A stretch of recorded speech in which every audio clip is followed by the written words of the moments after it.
नवंबर 1, 1979 तिरुमला एक ऐसे दिन का साक्षी बना जो इतिहास के पन्नों में दर्ज हो गया। एक ऐसा चमत्कार जो नास्तिकों को भी आस्था से जोड़ दे। एक ऐसी अद्वितीय घटना जिसका वर्णन संस्थान के लोग, धर्मकर्ता और सरकारें आज भी करती हैं। ऐसी है भगवान श्री वेंकटेश्वर स्वामी की महिमा। इस वीडियो में संस्थान के उस समय के एग्जीक्यूटिव ऑफिसर श्री PVR के प्रसाद जी के द्वारा लिखी गई तेलुगु बुक सर्व संभवम के एक बहुत ही आश्चर्य कर देने वाली घटना के बारे में उल्लेख करेंगे, जिसे सुनकर हम सब की आंखों में भक्ति के आंसू आ जाएंगे और भगवान श्री वेंकटेश्वर स्वामी की एक ऐसी चौंका देने वाली कथा के बारे में सुनेंगे जिससे आपको यकीन नहीं होगा कि क्या ऐसा संभव है। तो ऐसा क्या हुआ था नवंबर 1, 1979 को, अब जानते हैं। ये बात है सन 1979 में, जब तिरुपति क्षेत्र में भयंकर सूखा पड़ा। दक्षिण पूर्व का मानसून पूरी तरह से विफल हो गया और गोगर्भम जलाशय जो तिरुपति के जल आपूर्ति का प्रमुख स्रोत था, वह लगभग सूखने की कगार पर। ट्रस्ट के अधिकारी बड़े भारी तनाव में थे।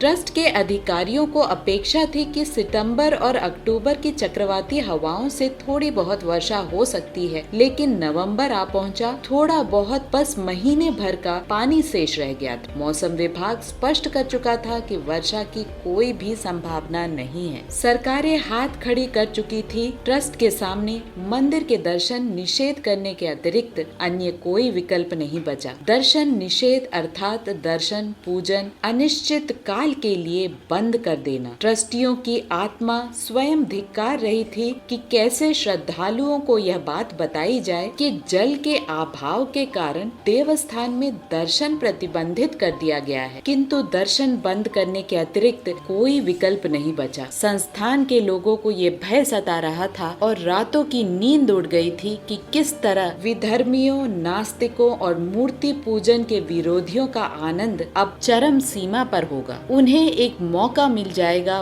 भगवान की आस्था को छेड़ने का और उससे सवाल पूछने का कि जो भगवान अपने तीर्थ में जल आपूर्ति की व्यवस्था नहीं कर सकते, तो वो भगवान भक्त मंडली पर क्या कृपा कर सकते हैं। यह सब सोचकर श्रद्धालुओं, धर्मकर्ताओं और संस्थान के लोगों को बहुत ही ज्यादा निराशा हुई। अचानक ट्रस्टियों को एक उपाय सूझा और वेदों और शास्त्रों के महान ज्ञानी और तिरुपति ट्रस्ट के सलाहकार 90 वर्षीय श्री उपुलूरी गणपति शास्त्री जी महाराज से संपर्क किया गया। उन्होंने उनसे पूछा कि क्या वेदों और शास्त्रों में इस गंभीर परिस्थिति का कोई उपाय है। श्री उपुलूरी गणपति शास्त्री जी महाराज ने उत्तर दिया कि वेदों और शास्त्रों में इस लोक की और अलौकिक समस्त समस्याओं का निदान है। उन्होंने ट्रस्टियों को बताया कि उन्हें अब वरुण जाप करना पड़ेगा। उन्होंने कहा कि इस जाप को करना इतना आसान नहीं है। इसे करना एक बहुत ही बड़ी चुनौती है और इसे पूरी श्रद्धा और विश्वास से यदि अनुष्ठान किया जाए तो तभी अनुष्ठान फलीभूत होता है, अन्यथा इस जाप का कोई भी अर्थ नहीं है। ट्रस्टियों ने वरुण जाप करने का निर्णय लिया और दूर दूर से विद्वानों को निमंत्रण भेजा गया। समय बहुत ही कम था और लक्ष्य बहुत ही बड़ा। जल आपूर्ति मात्र 10 दिनों की ही शेष रह गई थी। 1 नवंबर को जाप का मुहूर्त निकाला गया। तभी बड़ी भारी समस्या ट्रस्टियों को घेरने लगी। जिन बड़े बड़े विद्वानों को निमंत्रण भेजा गया था, उनमें से अधिकांश ने तिरुमला नहीं आने का कारण दिया। किसी की स्वास्थ्य खराब हो गई तो किसी के घर में मृत्यु हो गई, किसी को कुछ तो किसी को कुछ समस्याएं आने लगी। वरुण जाप लगभग असंभव हो गया। और इधर इन खबरों को अखबार बड़ी प्रामुख्यता से चटकारे लेकर पूरी जोर शोर से छाप रही थी और सनातन धर्म, भगवान श्री वेंकटेश्वर स्वामी के भक्त और ट्रस्ट की हर तरफ मजाक उड़ाया गया। ट्रस्ट के अध्यक्ष श्री प्रसाद साहब जी के आंखों में आंसू आने लगे। उन्होंने रोकर अपने हृदय पर हाथ रखा और भगवान श्री वेंकटेश्वर स्वामी से पूजा की। सारे ट्रस्टी और भक्तों ने भी प्रार्थना की। सभी ने प्रभु से प्रार्थना की कि क्या वरुण जाप अब नहीं हो पाएगा, क्या मंदिर के दर्शन बंद हो जाएंगे, क्या हजारों साल की परंपरा लुप्त हो जाएगी। नवंबर के महीने में रात्रि विश्राम के लिए मंदिर के कपाट बंद हो चुके थे। सभी भक्त अपने अपने घरों को लौट चुके थे। तभी रात 1 बजे यह घंटा नाद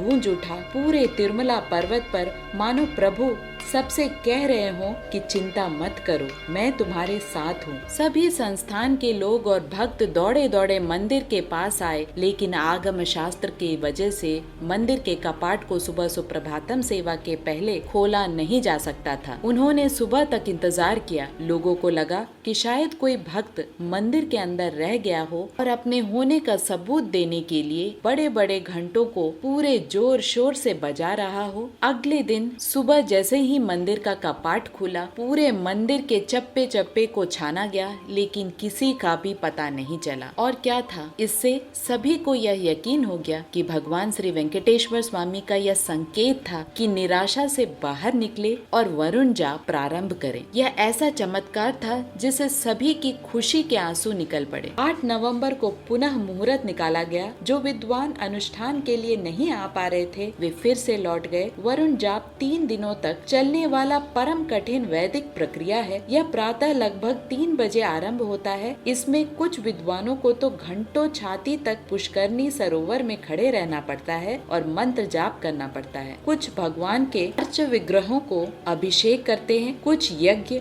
और कुछ होम करते हैं, तो कुछ वेद पाठ करते हैं। 3 दिनों तक अनुष्ठान चलता रहा। सूर्य नारायण अंतरिक्ष में पूरे तेजी से अपने होने का संकेत दे रहे थे, यानी कहीं भी आसमान में बादलों का नामो निशान नहीं। भगवान के भक्त बुरी तरह से निराश होकर मन ही मन भगवान से यह प्रार्थना करने लगे कि हे प्रभु, क्या हमसे कोई गलती हो गई? क्या हमने वरुण जाप करने में कोई चूक कर दी? ऐसे कई सवाल सबके मन में आ रहे थे। बस वो आखिरी लम्हा था और जब सभी भगवान के अर्च विग्रहों को स्वामी पुष्करणी नदी में स्नान कराकर फिर से भगवान बालाजी के मंदिर में वापस ले जाने के लिए जा रहे थे, ऊपर देखे तो कहीं पर भी बादल अभी भी नजर नहीं आ रहा था। सेक्युलर पत्रकार और जर्नलिस्ट संस्थान के लोगों का मजाक उड़ाने लगे और कहने लगे कि क्या अनुष्ठान से बारिश हो सकता है? ऐसा भी कहीं सुना है? ये तो सिर्फ अंधविश्वास है। ये वो पल था जब ट्रस्ट के एग्जीक्यूटिव ऑफिसर पूरी तरह से हताश हो गए थे और निराशा से डूबकर भगवान को याद कर रहे थे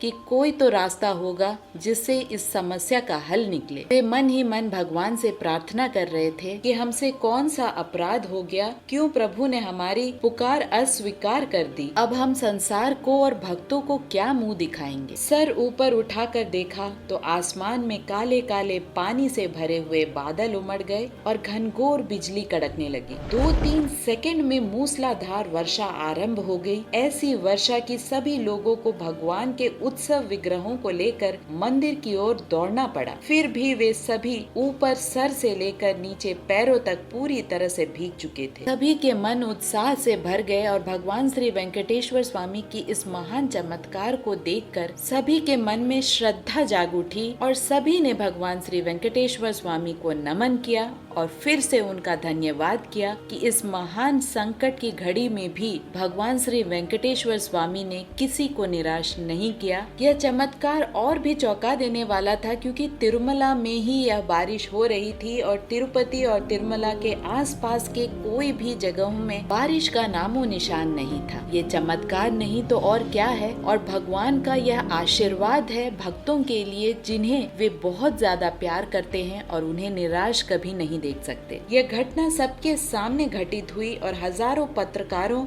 और प्रत्यक्षदर्शी इसके प्रमाण आज भी देते हैं। यह जीत था श्री वेंकटेश्वर स्वामी के भक्तों का, यह जीत था संस्थान के हर उस व्यक्ति का जो भक्तों को निराश नहीं देख सकते थे, और यह जीत है सनातन धर्म की। भगवान श्री वेंकटेश्वर स्वामी का आशीर्वाद सदैव हम सब पर ऐसे ही बने रहे। ओम श्री वेंकटेश्वराय नमः।